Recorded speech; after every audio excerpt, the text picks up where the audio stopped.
Good evening, everyone. Welcome to the Wednesday, September 18th meeting of the Lebanon Utility Service Board. Let the record reflect all board members are present, minus Dan Lamar tonight. So go ahead and call the meeting to order, and note that there was a short working session prior at which no formal decisions were made. Please rise for the Pledge of Allegiance. Pledge allegiance to the flag of the United States of America and to the republic for which it stands, one nation, under God, indivisible, with liberty and justice for all. All right, first item on the agenda tonight is the approval of minutes from the September 4th meeting. It's an action item. Everyone had a chance to review the minutes? Any questions or discussion? If not, I would entertain a motion to approve those minutes. I'll make a motion, we approve the minutes. I would second that.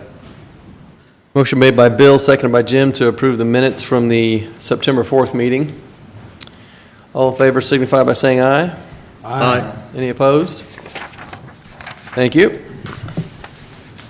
Next item is the wastewater operations manager. Ryan Eidinger is going to introduce a couple new employees in the water collections department. Ryan? Just real quick, I don't have to ask for any money or anything, so this is just a...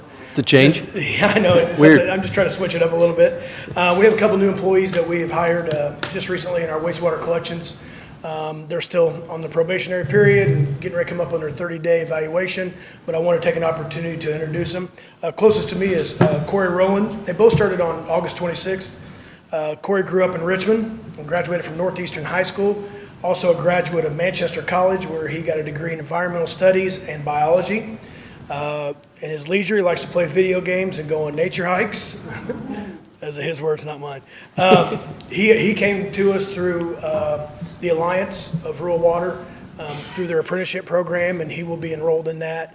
It has done a great job so far. And also we have, to his left, Andrew Hawkins, who started on the same day.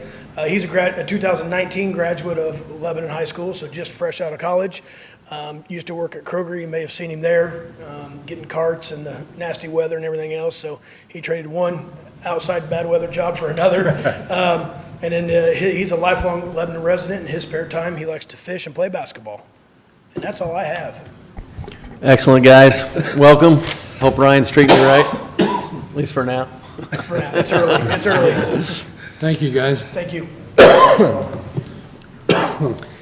All right, next item on the agenda is an annual plan review. Principal is here and won't waste any time. We'll just jump right into that. Marie, how are you? Okay, I'm good. So I have with us David Fee, who is from Principal. He is the analyst and the senior investment consultant on your plan that does the DB. So he's going to speak first. He does have to catch a flight, so he'll be leaving as soon as he's done. I have Ann Warren, who is the new relationship manager with Principal. You met her, I believe, in December. And then David Stitt with the Wellington Group. He's available. He's one of the advisors to work with your participants on the plan. So with that, David, I'll turn it over to you. All right, well, maybe just a little bit of a background for you. If we think about the investments within the context of last year and this year very quickly, we had quite a bit of change. Need you just a little closer to the microphone there, if you don't mind. Just pivot a little bit? Yeah. Okay. We had quite a bit of change in terms of market sentiment. So we came into 2018 with a market that was a little bit worried that the Fed was going to increase interest rates too rapidly. So the market was somewhat pessimistic, became very enthusiastic by summer of 18, but then as the Fed increased rates, 4 times last year, and we had increased concern about the impact of tariffs around the globe, that left us with a pretty rough fourth quarter of 2018 with a significant sell-off in, I'll call them risk assets or cyclical investments. And then as the Fed began to communicate that they were going to be data-driven and that they would adjust the interest rate policies according to information that was, kind of real time in the economy, that was somewhat soothing to investors. So 2019 has been a friendlier environment for investors again, although now we're a little bit stuck in a flat line as investors are now processing the trajectory of future economic growth, and they'll continue to watch trade and global rates as primary drivers. But as we look at your presentation, there are page numbers toward the bottom right of each of those slides, and on pages 2 and 3, you can see how the money is allocated between the various investment managers. And I'm going to actually mention one of them on page 2 briefly. The last one there, emerging market equities.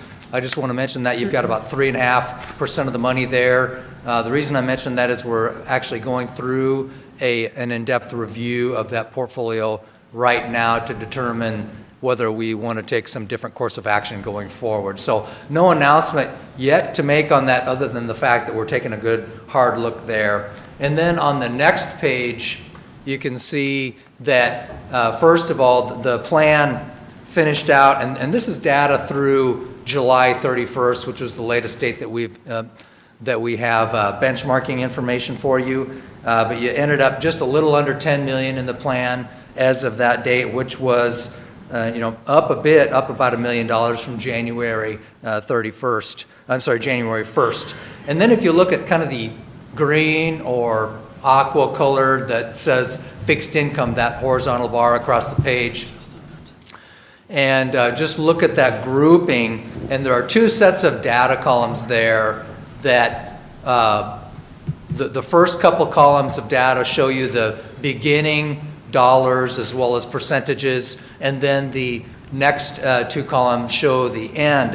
And if you compare those percentages, you can see some changes in the fixed income, and that's going to be relevant because what we did is we sold into the bond market. We bought into the bond market strength early in the year, thinking that the prices were pretty attractive for just core fixed income, but riskier bonds were not attractive. And you also had the very last line there that says global multi-strategy, which is kind of a collection of hedge fund type strategies. We really felt that you might be better served if we just liquidated that, given the fact that bond yields had become more attractive. And so we liquidated all of that. You can also see a few rows up that we cut the high yield bond allocation in half, basically.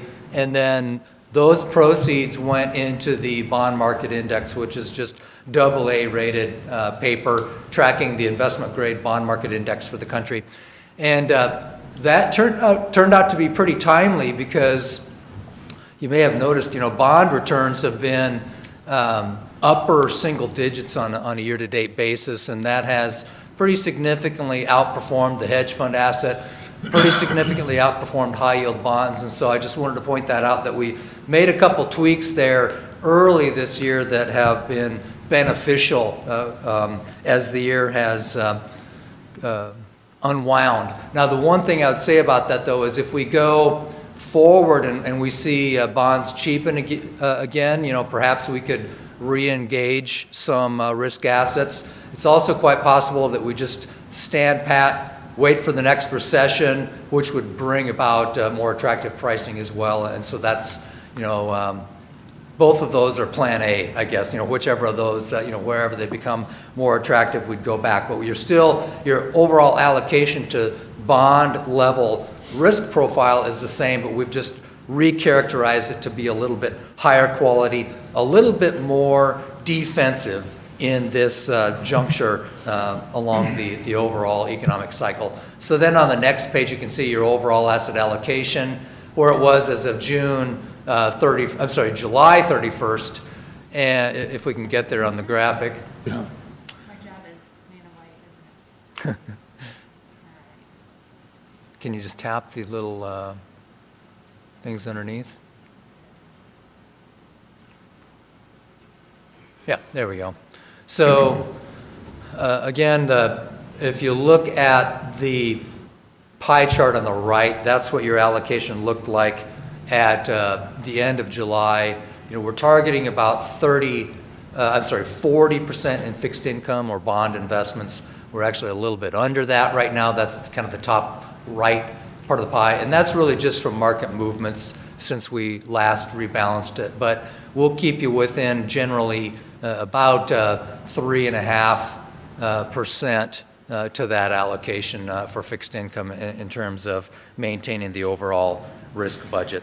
Question, please. Yes, sir. Are there any legal requirements as to asset allocation?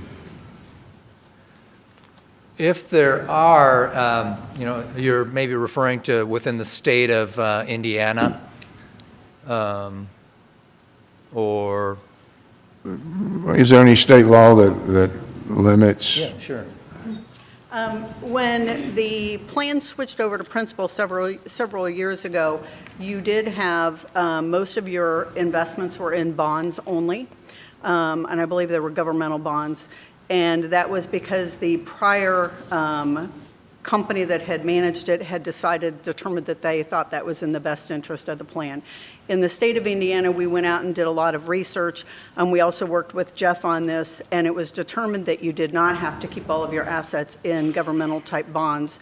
You could open it up, and the concern at the time when this was done was that we thought bond prices could decrease, that could adversely affect the portfolio. So by opening it up to other investments, it allowed you to have more growth inside the portfolio. So there are no restrictions that we are aware of or that your legal counsel has seen that would restrict your plan to be in a specific investment capacity. Thank you. Let's go to page 8, Ann. Just to quickly highlight the kind of the investment philosophy, if you will. Yeah, that's perfect right there. One thing you'll see on the page, what we're depicting is different managers and different investment categories. And one of the philosophies that we have is we really like the concept of diversity of thought. So we're using multiple investment companies that are unrelated to one another. They are each given a piece of the pie, so to speak, to manage, and then they're free to do with according to their best efforts, although each of the managers do have guidelines for diversification and so forth, but they implement their own investment philosophies, and that gives, we believe, better overall risk-adjusted returns and just diversity to the holdings. And then your performance, and this is just the last page I'll cover, is on page 10. And so there's a column that says QTR, quarter. It's actually the 3-month period ending July 31st. And so for the July ending 3-month period, your plans, investments were up about 1.57%. I want to make sure to note, we actually present our performance different from what most advisors do. We present this performance after after paying for your investment, administrative, actuarial, and other services that go into the plan. So this is kind of the net effect of your expenses. But for the quarter, we're a little bit behind the benchmark. You can see the blue columns are your net return, and then the green would be a weighted benchmark index with no expense attached to it. You can see that the year-to-date column, we're actually having a pretty good year. You're up over 12% net compared to the benchmark that's just a little under 12. The one-year number would reflect some of the repricing that was in the fourth quarter of 2018 when investors really became concerned for a while. Our economic team really felt like we were seeing prospects for continued economic growth. We still see that. We don't anticipate a recession in 2019 or in 2020, and given that, you still want to be able to benefit from economic growth. And so that's our current positioning, although, as I just covered, we have de-risked the fixed income portfolio a little bit. And then for 3 years, we're, again, modestly ahead of the benchmark. That's what I have for you. Happy to answer any additional questions. Sandra, can arrangements be made to have this slide presentation emailed to us? Absolutely. Thank you. would you agree that overall, it seems like this, and you look at tons of plans, I know, would this seem to be a fairly conservative overall investment when you're dealing with a pension like this, as opposed to someone who might have a long time yet to work, might have mixes outside of the bonds and in more growth aggressive? Does that make sense? Yeah, this would be a very middle-of-the-road allocation for a pension fund. Since whenever you need to, meet, a liability or a payment to a plan participant, that is going to require the generation of cash. And, so we want to be able to think about that not only for present year, but for what's coming down the pipeline. And in fact, that's a common, Marie might be able to refer to that too, but, oftentimes an advisor, if they work with an individual client who's in retirement, you would ladder part of your portfolio with maturities of bonds for your upcoming kind of fixed responsibilities, and then you'd probably allow equities for growth after that. And so 60-40 is what we kind of call that allocation, would be a very common allocation for a pension fund, which is kind of a middle-of-the-road compromise between offering some growth as well as some protection. I do work with plans that are 70% equities. I don't think I currently work with any that are 80% or more. On the other hand, I do work with some plans that are 70% fixed income or 80% fixed income, even 100% fixed income like what you had been in the past. Thank you. Let's see, are you folks the ones that calculate our total assets compared to our total needs? That would be your actuary, and we don't have an actuary here today. Okay. But it is principal, yes.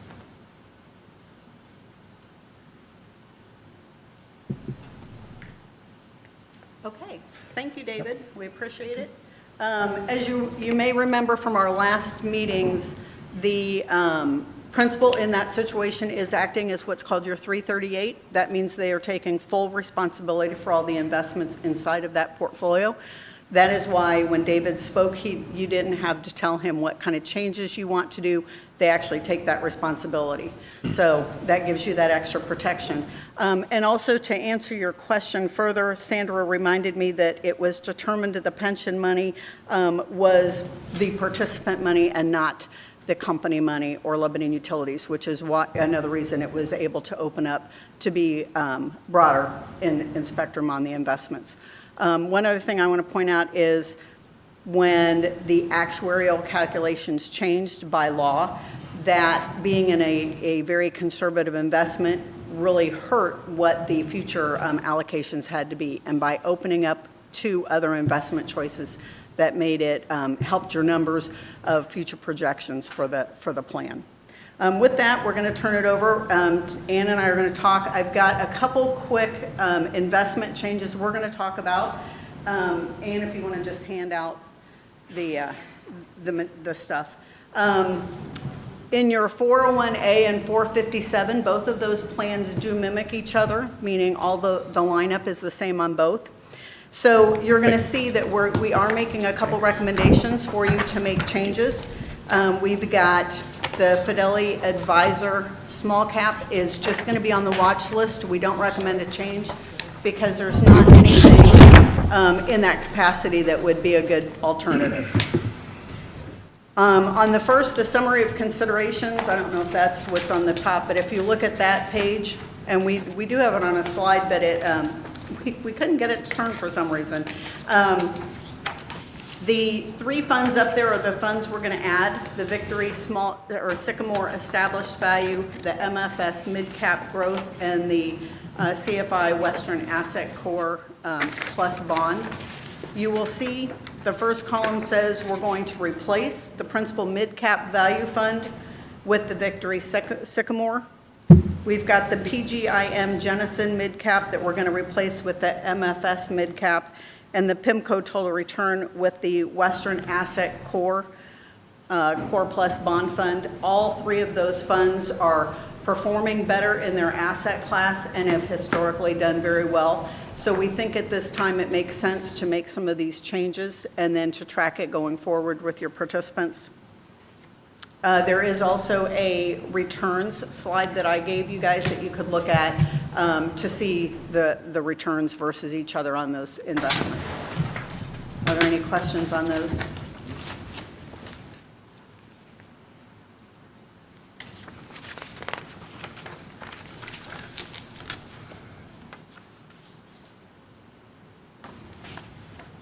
You'll see them on the returns analysis sheet where you have the plus and minus. That's where the minus is where we're taking it, and the plus is what we're replacing it with.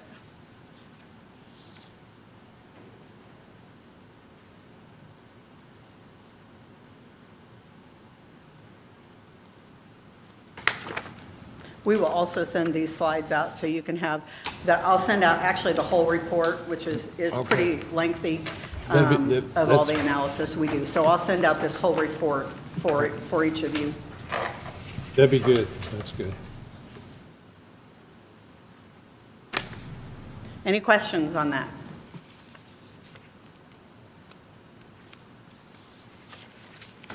Okay, I'm going to turn it over to Ann. We're going to talk a little bit about some education tools that we have. And as you guys go through that stuff later, if you have questions, you can reach out to me and I can answer anything for you.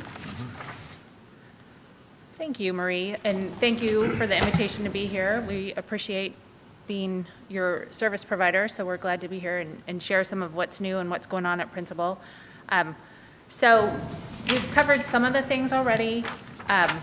One of the things that Marie asked me to touch on was just a review of our defined benefit plan service. So Principal is now the #1 largest defined benefit service provider in the United States as far as number of plans. So we do have a lot of expertise in this area, even though defined benefit plans are not as popular as they've been in the past. There are still quite a few of them out there, and we work on a lot of them and are helping employers bring them to ending. We talked about investments on the defined benefit plan, as well as Marie's oversight on your defined contribution plans. So the next thing we wanted to focus on was really your participants, your employees, and what are the tools and resources that are provided to them to, as it says, help them live their best lives. So there's a lot of different things that Principal's doing. We invest $500 million a year. Half of that goes to security and technology, and I'll talk a bit about that, but the other half goes to ways to reach out and engage participants, give them information, make them feel confident about their retirement. And one of the newest things is the Principal Milestones program. So we're going to see if our technology works here on this video. It looks like I'm going to get the pictures but not the sound, so I'll be your narrator. There we go.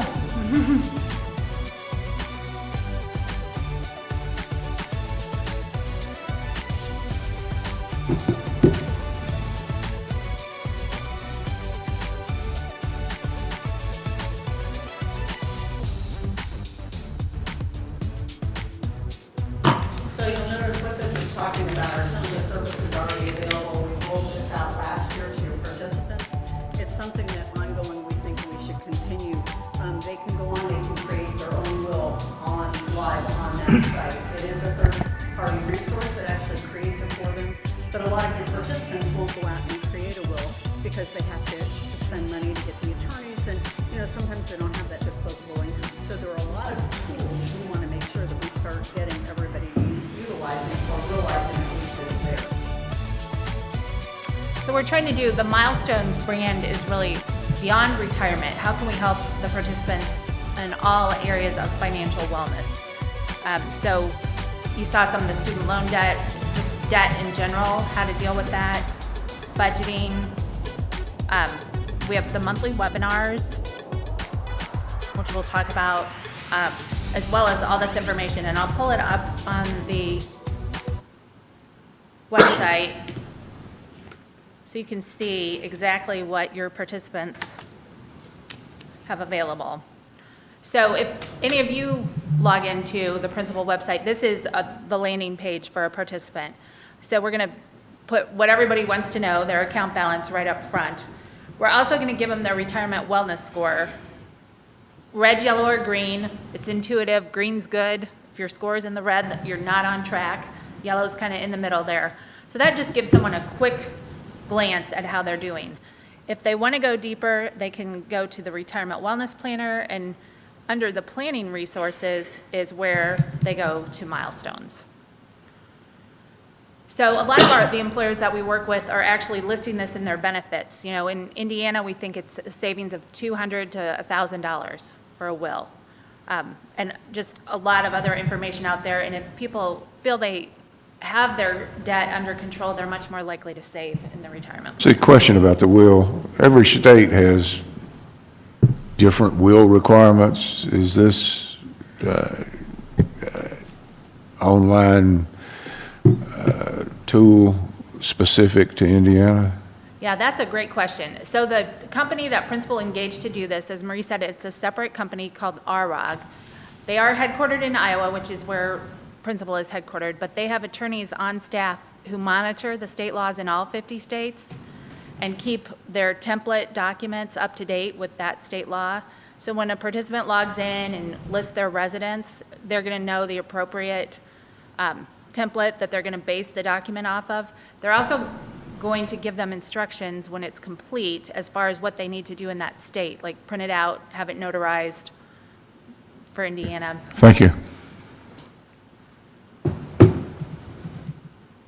So I talked to a couple of your participants in the last couple days that Ed had connected me to, and one of the comments that was made is, you know, they don't know where they stand. And clearly, if we can get them to go on to the website, the dashboard at the bottom, the red, yellow, and green, you want to be in the green. Clearly, they can see right away if they're going onto the website where they stand with what their current assets are. It does include Social Security, as well as what they're contributing. We are going to have... It does or does not? It does. Does, thank you. It does include that information. I have David Stitt here, who is going to do one-on-one meetings for your participants. He will actually sit down, review this so that we can get people to start utilizing the site because there's so much information. But then when they have questions, really the best place for your participants to go is to go to Principal, to call Principal. I have a plan with Principal, and I call Principal and say, okay, here's what I want to do. Where do I go? Because, you know, I forget by the time I'm looking back at it. But then David will also be a resource, not only to help them with their plan here, but to help them with additional debt consolidation, different questions they may have, whatever it is, he can answer or guide and direct them to where they may find the best resource for that. And I think while we're here, Marie also asked me to touch on the retirement wellness planner. So your participants get a really quick number and a color, but if you have someone who wants to go deeper, there's all these planning and account inputs. They can add external accounts if they have an investment account somewhere else. I think the household input is very interesting because so many of us are in a relationship. You want to look at this with your partner. So this always defaults to your partner's current age is 24. I'd like to see how that works, but they can, you know, customize this to their situation, add their spouse's retirement information, so they can really take the basic number that Principal calculates for them and customize it to their own situation and get some great planning tools and resources.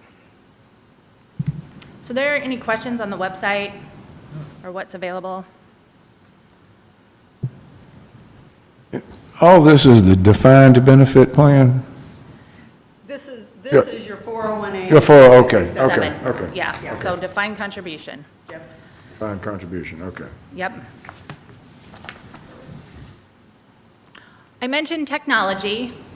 We wanted to just spend a minute on that. So Principal has built our own record-keeping systems on both the defined benefit and the defined contribution side. So we've built them, we know them very well. When there's new law changes, we program those changes. So have made and continue to make a lot of investment in the systems that run your plans. And then to go along with that, we want to make sure that we're securing those systems. So that $500 million annual budget, $250 million of it goes to security.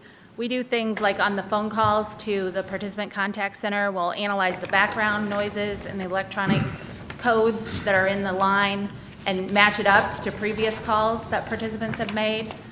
When they type in their password, there's kind of a rhythm to that password. If someone else types your password, it's probably going to be different. So we know that that's behavioral biometrics. We track the pattern when they log in and we compare it. We want to make sure that we keep all those accounts secure. And so that's going on behind the scenes. Hopefully you never realize that's happening, but it's there to keep your accounts secure. We are also trying to invest in the future, the millennial generation that's coming into the workforce, the guys who were here at the beginning. I'm sure they're using their phone for everything, and they probably like to text more than they like to talk. So we have capabilities for investment chat with our contact center and rollover chat. So for that younger generation that wants to communicate that way, they're going to be able to do that with their phones. What hours do you man your chat line? So the Participant Contact Center is mainly located in Iowa, but we also have representatives on the West Coast. So we go from 8 Eastern time until 8 p.m., 8 a.m. to 8 p.m. to actually speak to a live person. Okay. One last thing is the Wellington Group will be hosting our second annual executive summit. It will be November 7th. I will be sending out an invitation to Sandra and Ed, and we'll have them forward it to all of you. You're all invited. It is we have 3 different speakers. It's Protect Your Plan, Protect Your Cybersecurity, and Protecting the Country. So we have a former DOL auditor will speak and talk about the things that go along with making sure you're doing everything right to protect your plan. You are not an ERISA plan, so you don't have to follow all those rules and guidelines.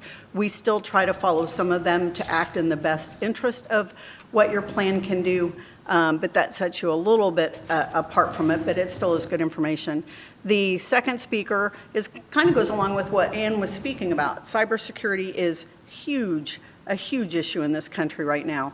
So she will talk all about how to make sure you're protecting Lebanon utilities, not just the outside companies you're utilizing, and she'll provide some different resources that you can use after the fact. And the third speaker is a former Black Hawk helicopter pilot who's going to talk about what's going on to protect our country. We are tying this with Suits for Soldiers, so we ask if you do attend that you bring a gently worn suit that will be used for the soldiers that are re-entering the workforce. So pretty cool event. We're pretty excited about it. With that, we were 5 minutes short, but not as short as I think some of you may have hoped we could be. We covered a lot of information, I know, in a really quick amount of time. So are there any other questions we can answer right now for you? Okay. Thank you, guys. Appreciate it very much. you. Thanks. We appreciate Thank you very it. much. Thanks. All right, we'll jump to the next item on the agenda as an action item. It's the utility retirement plan. Mr. Jacob will address the board here. Thank you, Neil. Based upon the information we've received, I don't believe that there are any recommended changes to be made. Okay, someone want to make a motion on that? I'd move to reaffirm the current Lebanon Utilities defined benefit and defined contribution retirement plan with no changes, with changes as recommended in the report from principal to the current retirement plan documents.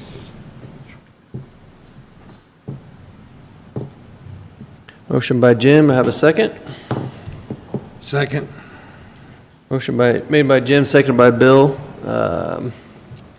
Any questions, discussion on that item anything for Jeff additional?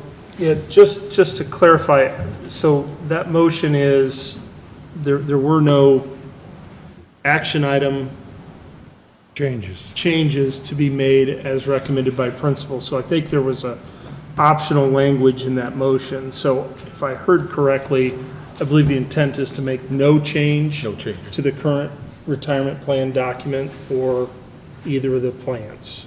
Is that clarifying? Okay. All right, and we still got a second, right, Bill? Yep. All right. Second. Motion by Jim, seconded by Bill. Any further discussion or questions? All in favor signify by saying aye. Aye. Any opposed? Thank you. Next item is the 2020 Employee Health Insurance Renewal is an action item, and we have Sandra Morgan here to go over that for us. Hey, Sandra. Good evening. Am I okay? Okay. So we're here today to talk about the health insurance renewal for 2020. And just for everyone else's understanding, I guess, we did meet with the Personnel Committee about a week ago, and we went through all this information in detail. It's summarized in this report. And then we also met in working session and went through it in detail. So a little bit of history is, in 2017, we entered into a 3-year agreement with what was Indiana Associations of Cities and Towns at the time. They now go by AIM, to merge our health insurance with the city. And then that agreement, it was a 3-year agreement, and then it renews yearly after that. So 2020 will be our 4th year in that agreement.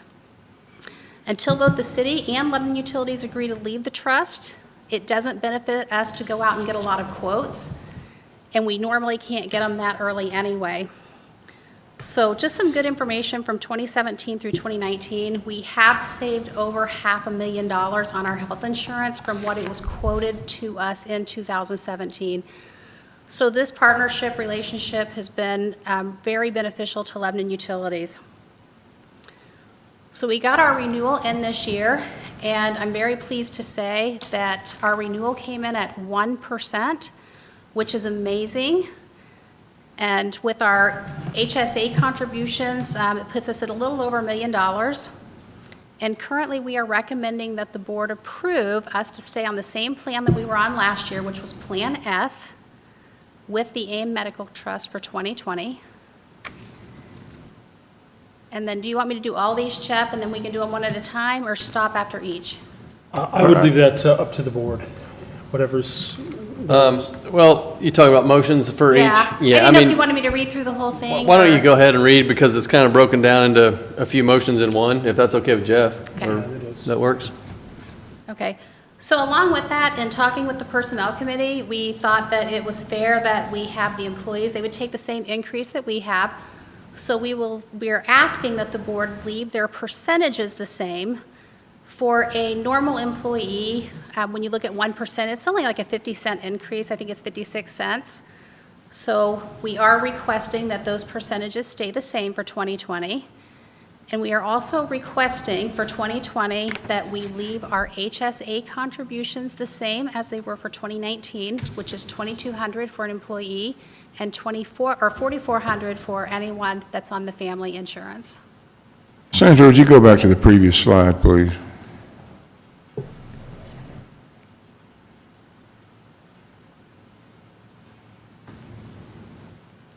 The one before this one. Explain to me what that contribution to HAS is, please. Yeah, well, there's a typo there. It should say HSA. Whenever you type HSA, it auto-corrects it to HAS, and you have to correct it a second time. So that's the money that we would put in to cover a portion of the deductible. Because our program that we have now is called a high deductible health savings account, or health plan. So the deductible is $5,600 for a family, and I believe it's around $2,800 for an individual. So we contribute that much towards their deductible. And that's in addition to the health savings account? No, that is the health. That is the contribution to the health savings? Yes. Okay, I'm on target now, thank you. No, that's okay.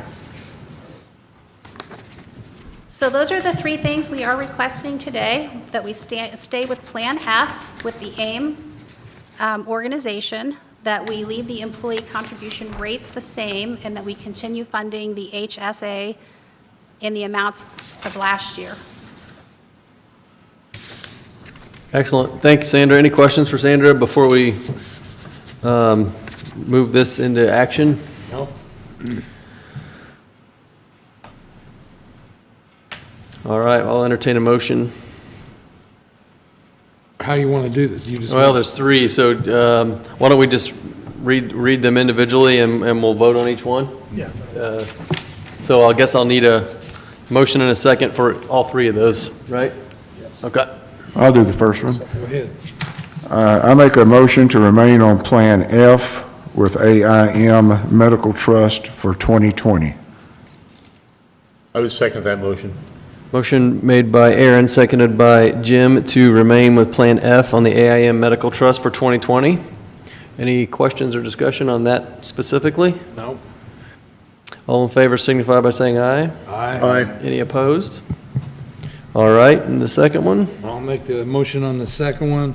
Make a motion that the employee rates remain the same for our health insurance through AIM for 2020.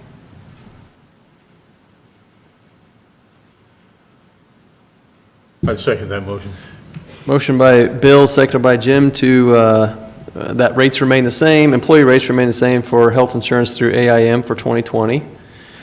If there aren't any further questions or discussion, all in favor signify by saying aye. Aye. Any opposed? All right, and the final one? I make a motion that the HSA contributions made by Lebanon Utilities for the employee remain the same for 2020. Second. Motion by Jim, seconded by Aaron, that HSA contributions made by Lebanon Utilities for employees remain the same for 2020. Questions or discussion on that item? I would like to observe that this is a very good program for Lebanon Utilities employees. In a way, a very generous program, but our employees have to perform their duties in all different kinds of weather conditions and have to have all different kinds of knowledge and continuing education. And I think that this is a good benefit to help us attract good employees and retain good employees. Good point, Aaron, thank you. All in favor signify by saying aye. For the third motion, we had a motion from Jim and seconded by Aaron, correct?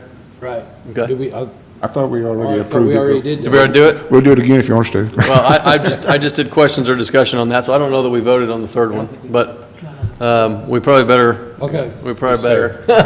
We can go to the tape, but I'd rather just do it if we haven't, so. All in favor signify by saying aye. Aye. Any opposed? All right, third motion carries. Thanks, Sandra and board. And Sandra's going to stay right there for the next item, which is the ancillary benefits renewal. Yep, so to go along with the health insurance, or what I always say is the other side of the health insurance, would be all of our life insurance, long-term disability, short-term disability, our dental and vision. And for the past few years, we've kept that separate just because we were on a different timeline with that.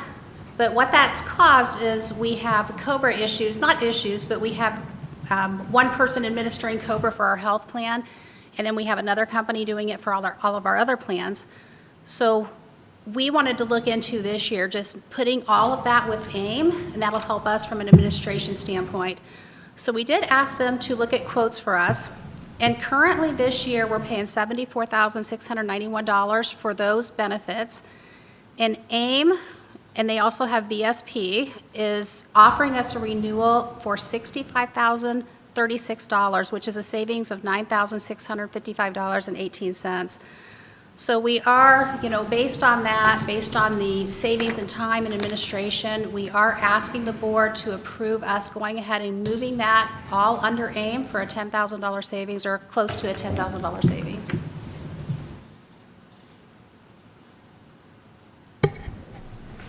All right, sounds like a plan. Any questions for Sandra on that specifically?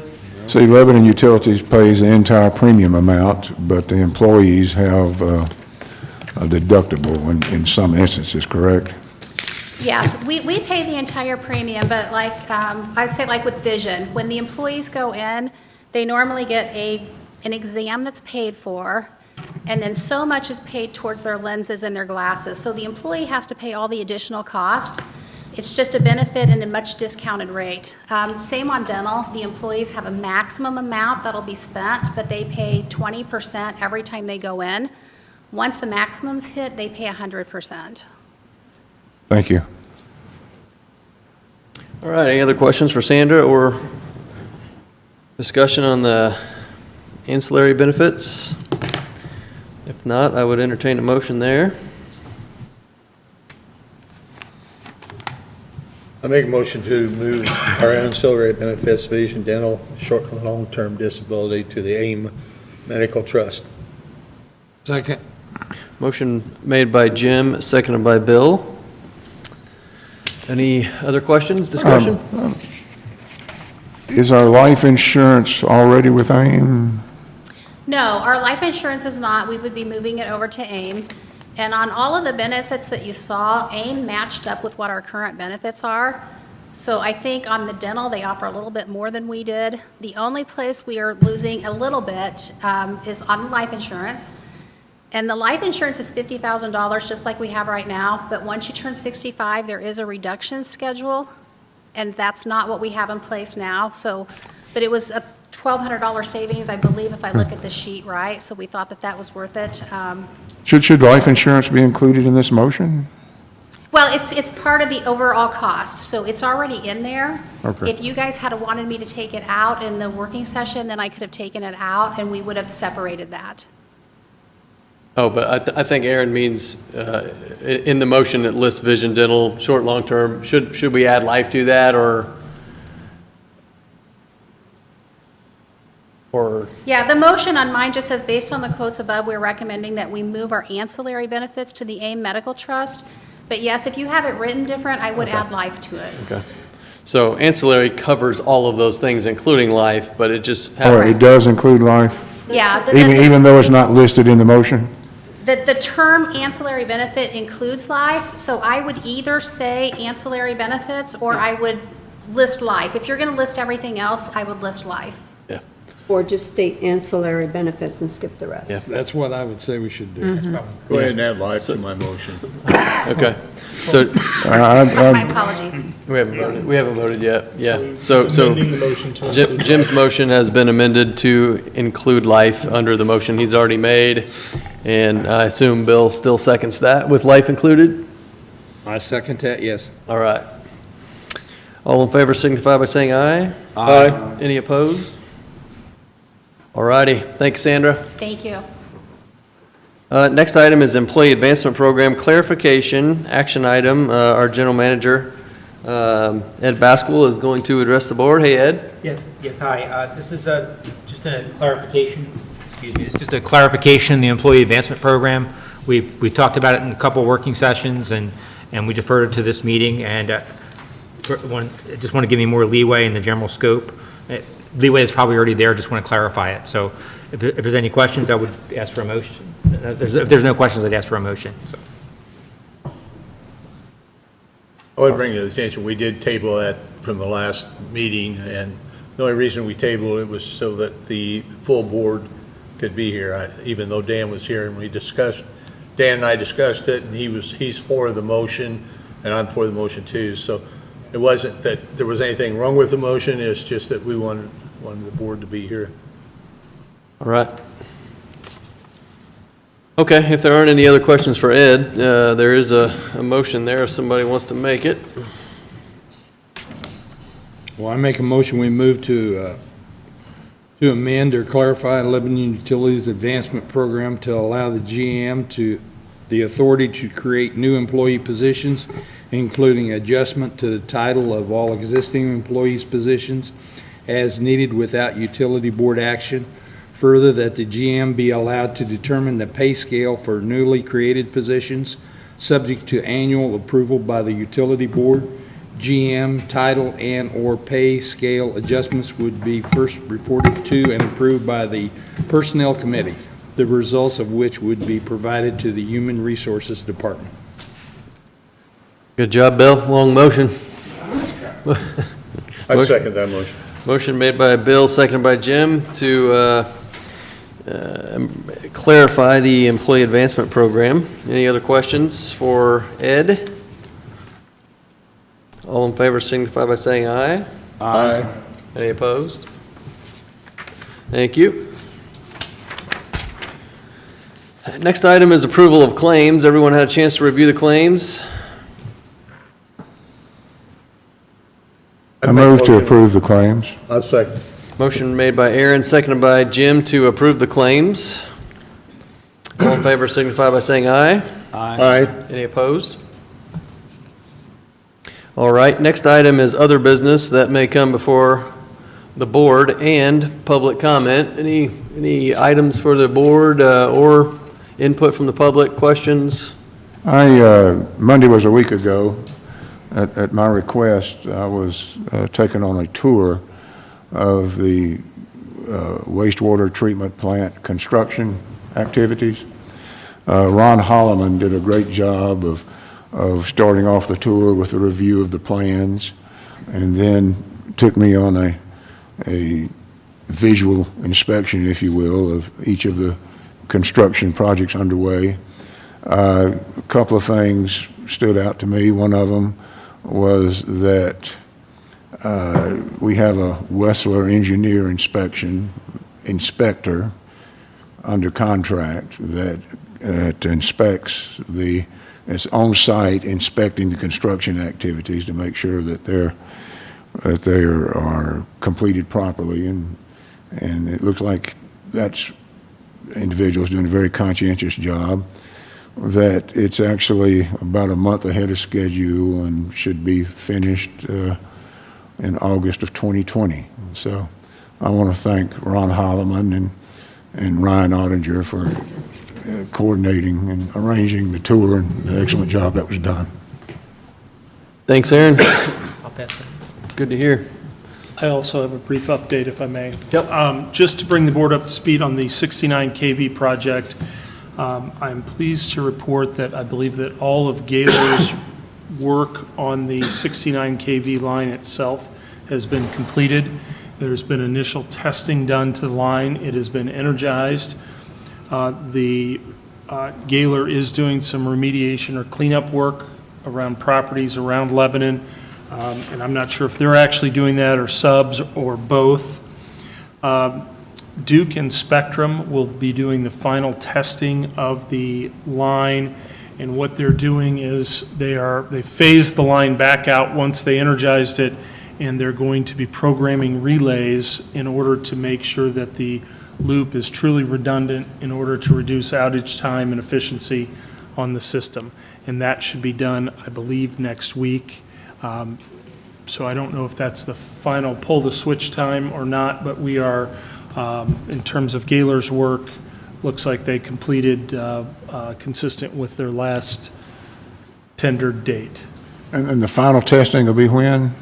I'm not exactly sure. I would imagine they will work on the relays next week, and so it would be that week or the following. I believe it would be fully energized and ready to go. So we won't be, I guess you say, completely satisfied till the final testing is done? Right now, it depends on what you mean by satisfied, of course. So the Spectrum, or the Gaylor portion of the project, I believe, has been completed, and there's been engineering review of that. Okay. I have not seen that element of it. The last phase of this is a Duke and Spectrum coordination issue that is, I don't believe has anything to do with Gaylor at this point, Aaron. Okay, thank you. Thanks, Jeff. Anything else, other business for the board? In public comment tonight? All right, schedule says next board meeting is Wednesday, October 9th at 5 p.m. If there's nothing else, I'd entertain a motion to adjourn. I make a motion, we adjourn? Second. Motion by Bill, seconded by Jim to adjourn. All in favor signify by saying aye. Aye. No one's opposed, I assume. Thank you, guys. Stand adjourned. Right on time.